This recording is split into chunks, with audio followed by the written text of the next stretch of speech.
¿Cómo te va? Muy bien, Manuel, un placer, y también especialista en Derecho Militar, que no se te olvide, que me atacaron mucho por ahí, pero especialista en Derecho Militar. Especialista en Derecho Penal Militar. ¿Cuántos expertos especialistas en Derecho Penal Militar hay en este país, César? Pues no sé, yo creo que civiles, yo creo que somos como 10, por lo menos estoy dentro de los 10 mejores especialistas en ese sentido. Después de la campaña orgulloso de defender al gremio militar. Pero por supuesto, yo siempre he defendido al personal de tropa y a los oficiales en contra de las injusticias que hay por parte de los mandos militares y de los tribunales militares, y para mí siempre va a ser un orgullo seguirlos protegiendo, defendiendo y haciendo valer sus derechos en los tribunales militares. La pregunta natural antes de entrar a terreno político, porque esto pues básicamente inaugura una carrera política, la tuya, la de Federico Anaya, la de Isaac de Paz. Antes de preguntarte el aspecto político, preguntarte a 48 horas de la elección y a 24 de los resultados, ¿cómo te sientes? La verdad es que me siento muy contento, me siento muy feliz. Tengo más de 2.200.000 gracias que dar por todas aquellas personas que votaron por mí, que me dieron el voto de confianza, que confiaron y que dijeron: yo quiero que el licenciado Samuel Gutiérrez Priego sea ministro de la Suprema Corte. Y la verdad es que un abrazo con mucho cariño. No les voy a fallar, como les dije, esto apenas inicia, ¿no? Me parece que tenemos que transformar el Poder Judicial de la Federación. Estaremos atentos, ¿no?, a todo lo que se viene y que tenemos que apoyar para que este cambio pueda ser real. Y obviamente, pues, una felicitación a quienes obtuvieron estos espacios, y que ya será el Instituto Nacional Electoral quien entregará las constancias de mayoría a todas aquellas personas que terminen siendo ministras y ministros. ¿Qué le dices? A ver, repíteme la cantidad de votos. ¿Cuántos? ¿2.1 millones? ¿2.100.000? No, el último corte que yo hice ya iban cerca de 2.200.000 votos que nos concedieron los ciudadanos y el Supremo Pueblo de México, y por eso no tengo palabras para agradecerlo. Hay gobernadores de este país que ganaron sus elecciones el año pasado con 300.000, con 400.000 votos. Tú sacaste 2.200.000 votos a nivel nacional, y tengo entendido, por lo que vimos y por el transcurso de todo, que sin estructuras, es decir, votos orgánicos, voto de gente que voluntariamente votó por ti y que no un líder de colonia le dijo que tenía que votar por ti, ¿es correcto? Sí, es correcto. No tenemos, yo soy de izquierda, siempre lo he dicho, apoyo la transformación del país, pero no pertenezco a ningún partido político. Y eso, pues obviamente me da mucho gusto, porque pudimos conectar con la gente, pudimos hacerlos parte de lo que fue la campaña. Y también yo quiero agradecer a todos aquellos medios de comunicación y a ti, que abiertamente le dieron seguimiento a mi campaña, y que el día de hoy, bueno, parecería que los quieren atacar, cuando pues me parece que es completamente ilógico el trabajo periodístico que tienen que realizar, cuando pues ustedes en su momento, y las encuestas sí lo señalaban, pues nosotros estábamos bien posicionados, ¿no? Ya cuando llegó el momento de los votos, no fue así, y nosotros como demócratas salimos a reconocer que no nos favorecían los resultados, y me parece que no solo es lo más inteligente y lo más sensato, también es lo más patriota que se puede hacer, porque yo no me voy a prestar al golpeteo en contra de un gobierno al cual yo apoyo, creo en la cuarta transformación del país, y además soy un convencido del cambio que se tiene que dar dentro del Poder Judicial de la Federación, y por eso yo fui el primero en salir y reconocer que los resultados no me favorecían, y que íbamos a seguir apoyando lo que es la transformación del país y del Poder Judicial. Son 2.200.000 votos. ¿Qué le dices a tus 2.200.000 votantes? Es decir, ahí tienes un capital político. De hecho, ya hay algunas imágenes que circulan de tus propios votantes, César, que si me lo permites, a manera de provocación, te lo voy a preguntar hasta el final, pero es una cantidad importante de votos. Te pregunto, siendo tu debut político, ¿planeas hacer una carrera política? ¿Qué viene para ti como carrera política, o hasta ahí llegaste? Mira, yo siempre he creído que uno tiene que tomar decisiones bien pensadas, consensuadas. Lo que sí me di cuenta es que conectamos muchísimo con la gente, que la gente nos dio la confianza, que recibir esa cantidad de votos sin nunca haber sido político, nunca haber participado, sin entender, a lo mejor nos chamaquearon en muchas cosas porque como no sabíamos cómo se llevaba a cabo una campaña política, pues no teníamos a lo mejor esa malicia. Pero ver las necesidades que tiene la gente en el país, ver la confianza que me dieron, las muestras de cariño, me parece que me compromete y me obliga así en pensar más adelante a lo mejor en postularnos para algún puesto, porque creo, y realmente lo digo honestamente, Manuel, yo sí tenía muchas ganas de servir a mi país desde la Suprema Corte de Justicia de la Nación. No se dieron las circunstancias, estoy sumamente agradecido con las muestras de cariño, pero no por eso voy a dejar de apoyar el cambio en el que yo creo, ¿no? Entonces, yo seguiría apoyando. Hay diferentes trincheras en las cuales yo creo que podemos apoyar a nuestro país y me parece que sí, en lo personal sí nace un espíritu en mí de querer participar en política y de poder apoyar y cumplir mi palabra, ¿no? Yo le dije a la gente que los iba a ayudar y creo que hay formas en que se pueden ayudar y diferentes espacios en donde lo podemos hacer. ¿Cómo qué espacio, César? No lo sé, no lo sé. La verdad es que hay especialidades que podrían prestarse para nosotros. Yo soy abogado especialista en Derecho Penal. Obviamente, soy también un especialista en seguridad nacional. Creo que es los espacios en donde podríamos servir mejor a nuestro país y que, bueno, pues ya se tomarán las decisiones en el momento y se escuchará, ¿no? Todo aquello que pueda ser concerniente. Pero de que creo que debemos apoyar a la transformación del país y que debemos apoyar al Supremo Pueblo de México y más con esas muestras de cariño, con ese voto de confianza que me dieron, la verdad es que pienso hacerlo. No sé qué me depara el futuro, pero sí pienso hacerlo, mi querido Manuel. César, hay veo comentarios muy divididos en el chat, pero hay un sector interesante de gente que plantea un tema de injusticia con el tema de la elección. A partir de los resultados y del seguimiento que le diste, según evolucionaban los cómputos, ¿tú cómo lo entiendes? Mira, yo lo entiendo como lo que fue exactamente, ¿no? La gente salió a votar libremente, tener casi 13 millones o poco más de 13 millones de ciudadanos que salieron a votar, no siendo una votación extraordinaria, elecciones extraordinarias, con cierta complejidad, porque la verdad es que sí tenía cierta complejidad, y el utilizar los acordeones, pues era algo que incluso en el mismo Instituto Nacional Electoral autorizó, ¿no?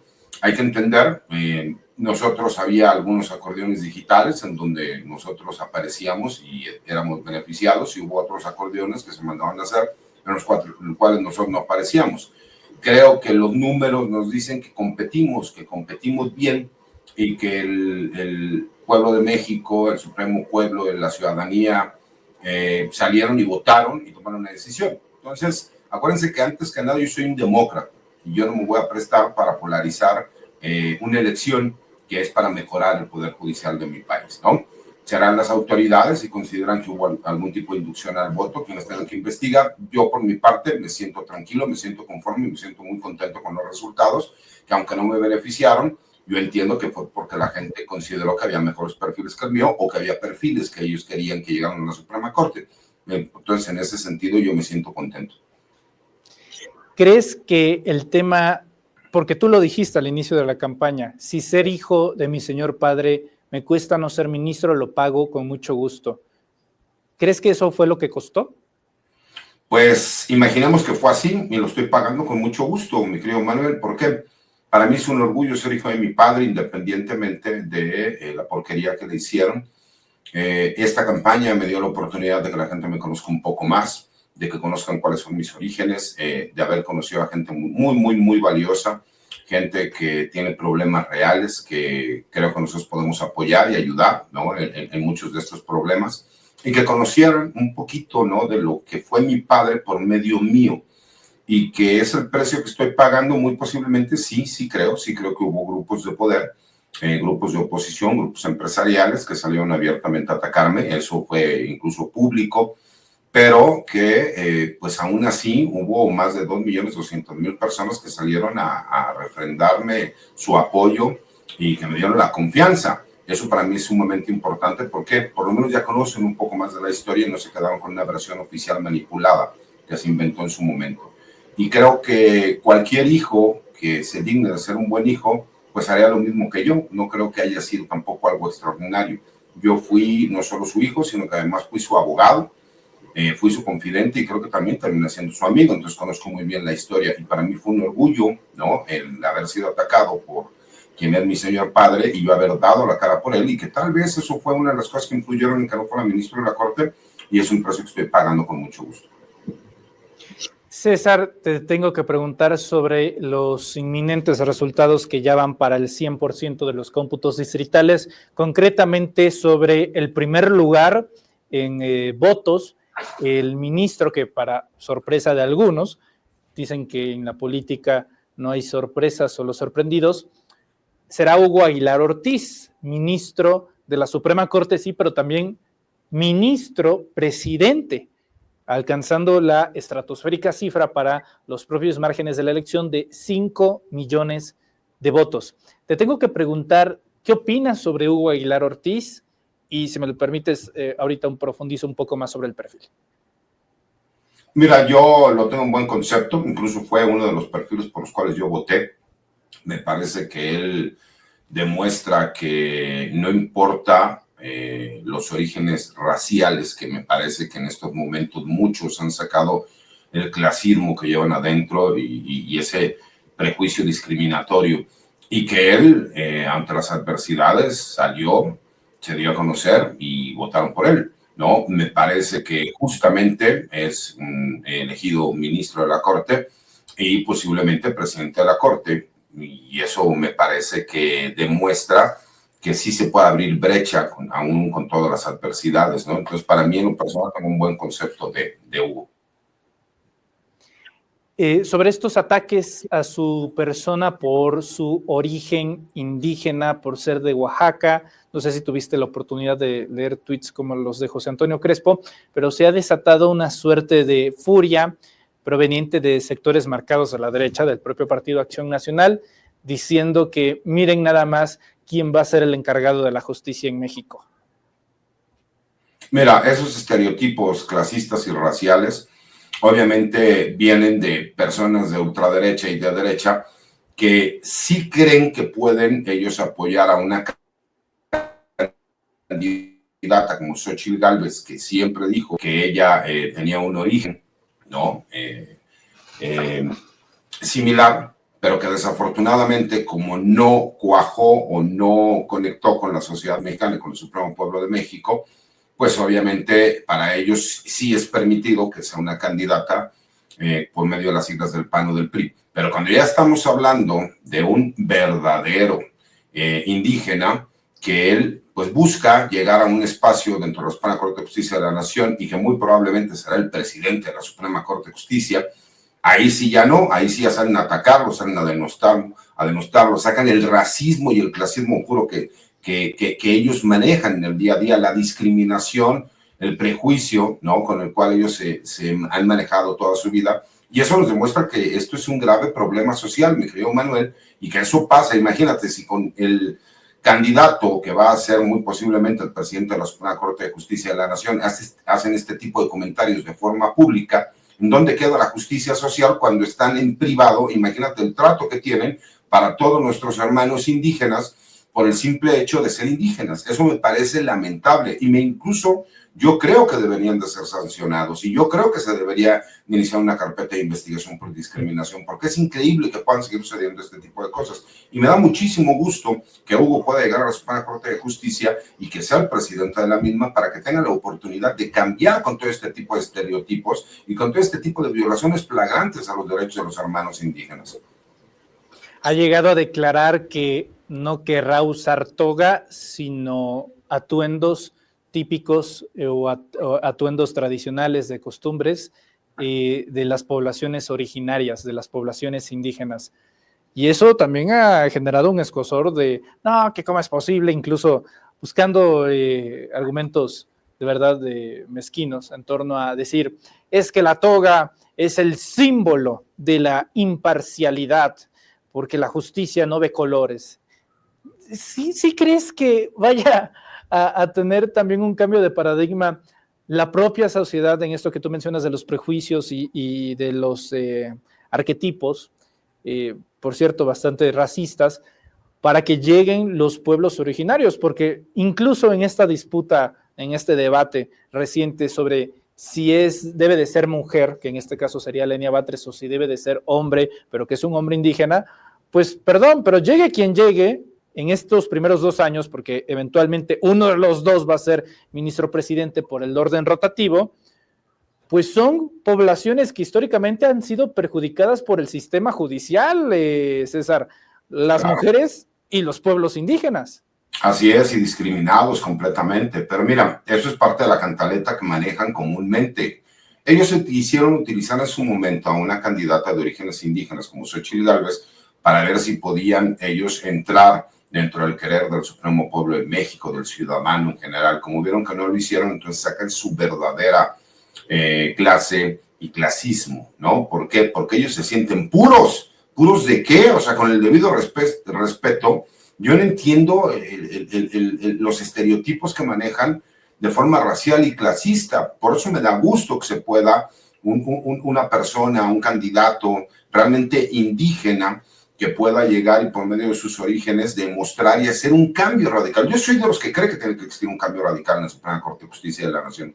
¿Para qué queremos tener ministros con toga si van a ser unos corruptos que solapan a todos aquellos que cometen delitos, que no pagan impuestos, que utilizan y pervierten las leyes en su beneficio? Yo prefiero la diversidad, yo sí prefiero incluso que se acabe con el formalismo dentro de la Suprema Corte de Justicia de la Nación y que veamos realmente resoluciones que terminen beneficiando al Supremo Pueblo de México. ¿Para qué queremos nosotros que existan ministros con toga y que nos hablen en latín y que se pongan a discutir sobre el fondo, o sea, sobre la forma y no sobre el fondo, que es importante, y que entonces quieran dar un show y un espectáculo en donde demuestren la gran calidad y de conocimientos técnicos jurídicos, y lo importante, la esencia, no es a lo que ellos van a resolver? Yo prefiero que si en este caso Hugo quiere representar la comunidad donde él viene y las comunidades a donde él pertenece, que lo haga. Yo no veo cuál es el problema. Ese clasismo que tienen y ese formalismo de querer decir vamos a hacer un circo. Circo es lo que hay ahorita y por eso tuvimos que llevar a cabo el Plan C y por eso sigo apoyando la transformación del país y por eso no me presto para que ellos quieran utilizar cualquier descontento personal que pueda tener un miembro de la Cuarta Transformación para querer atacar. Eso me parece que es sumamente importante. Acabar con el racismo y el clasismo, acabar incluso con ese formalismo que ellos durante años y décadas nos impuso los gobiernos neoliberales. ¿Para qué? Para que podamos tener la realidad de lo que se vive en el día a día. Por eso, cuando me hablan de que se tiene que llevar a cabo justicia social, ¿de qué justicia social me hablan si no la conocen? Me parece que eso podría tener un recordatorio y que eso podría servir un poquito para que recuerden que también tenemos hermanos de las comunidades indígenas que son sumamente olvidados y que para que llegue un asunto de ellos a la Suprema Corte de Justicia tienen que pasar años y años y años, incluso hasta décadas, y cuando llegan, en vez de ir al fondo del asunto, que es lo importante, ellos se pelean porque la forma no fue la correcta para hacerlo valer. Creo que sería muy importante y además es un mensaje muy poderoso, Manuel. César, para ir cerrando, te pregunto, ¿vuelves a tus actividades profesionales, a tus actividades privadas? Sí, por supuesto, mi querido Manuel. Hay que recordar que nosotros no recibimos ningún tipo de recurso. De todas maneras, yo seguía viendo algunas cuestiones de mi despacho y pues tenemos que ponernos a trabajar, hay que sacarlo de las pensiones, ¿no? No somos ricos, nos encantaría, no somos ricos y tenemos que trabajar. Y además también porque tomé datos de muchas personas que hay problemas que tienen, que no necesito ser ministro de la Corte como para poder apoyarlos. Y si algo me ha caracterizado toda mi vida es que soy un hombre de palabra, que si yo digo que los voy a ayudar, los voy a ayudar. Y me parece que soy abogado porque mucha gente prioriza el no cumplir su palabra. Para mí no, para mí es muy importante cumplir mi palabra. Y obviamente pues tenemos que regresar a trabajar. La realidad es que me tomaré un par de días nada más en fin de semana y nosotros continuamos. Ahorita incluso tuve en la mañana que ir a trabajar. El día de mañana también estaremos trabajando y el fin de semana descansaremos un par de días para el lunes retomar ya la agenda completa. Los análisis en materia de seguridad, en temas de narcotráfico, en temas de cómo avanza el país en esos temas de seguridad, ¿los retomas? Bueno, por supuesto, mi querido Manuel, cuenta conmigo, pero además no solo retomo eso, retomo lo que siempre he dicho. Quiero reconocer públicamente la amistad que nos une, pero también el valor que tú tuviste para sacar los audios de mi señor padre. cuando yo lo quiero decir públicamente, hubo gente incluso que te ofreció dinero para que no lo sacaran y que tú en un trabajo periodístico y de forma valiente lo hiciste. Y eso nunca va a cambiar. Y que los ataques que te hacen a ti en las redes sociales, la verdad es que me molestan porque no conocen ni saben todo lo que tuvimos que pasar en estos días, y que yo siempre voy a reconocer la valentía y la inteligencia que tienes, aunque a veces no estemos de acuerdo en algunos temas, siempre vas a contar con mi amistad y mi cariño para toda la vida. Te agradezco las palabras y te agradezco la respuesta de que sí vas a seguir con los análisis en materia de seguridad, porque te tengo tu primera pregunta en materia de justicia y de seguridad. Alejandro Gertz Manero, en teoría, se va de fiscal, ya sale como fiscal general de la República en 2027. ¿Qué opinión te merece hasta el momento la situación de Gertz Manero como fiscal en la era Claudia Sheinbaum? El era Claudia Sheinbaum creo que revivió, creo que ha participado en los medios de seguridad y hemos visto resultados por parte de, obviamente, la buena coordinación que existe en el gabinete de seguridad, tanto de la federación como de las entidades federativas. Y creo que él ha tratado de estar a la altura de las circunstancias, aunque me parece que perdimos 5 años en el sexenio del expresidente Andrés Manuel López Obrador. Pero creo que hasta ahorita ha hecho un buen trabajo, ¿no? Podríamos calificarlo como aceptable, aprobado, aunque me parecería que podría ser muchísimo más la Fiscalía General de la República, pero creo que es aceptable hasta este momento. César Gutiérrez Priego, te agradezco muchísimo estas palabras para Reporteros MX. Espero verte pronto y te envío un fuerte abrazo. ¿En dónde te podemos seguir en tus redes sociales? Que por cierto tengo entendido que crecieron un montón y que seguramente tendrás muchos mensajes que responder. Sí, la verdad es que sí, incluso ya ayer anduve contestando varios mensajes, sí crecieron, ya teníamos cierto posicionamiento, pero sí crecieron mucho, y los espero a mi cuenta de X, que es @CésarGutiPri, a mi página de YouTube, que es César Gutiérrez Priego, mi cuenta de TikTok, que creció mucho, César Gutipri 1, no sé por qué 1, pero César Gutipri 1, mi cuenta de Instagram, que es César Gutiérrez Priego. Y obviamente, pues agradecido con los espacios libres como el tuyo, mi querido Manuel, en donde seguiremos participando continuamente. Muchas gracias, César. Te envío un fuerte abrazo y éxito. Otra vuelta, mi querido Manuel. Hasta luego. Buenas tardes. Muchas gracias. Es el abogado César Gutiérrez.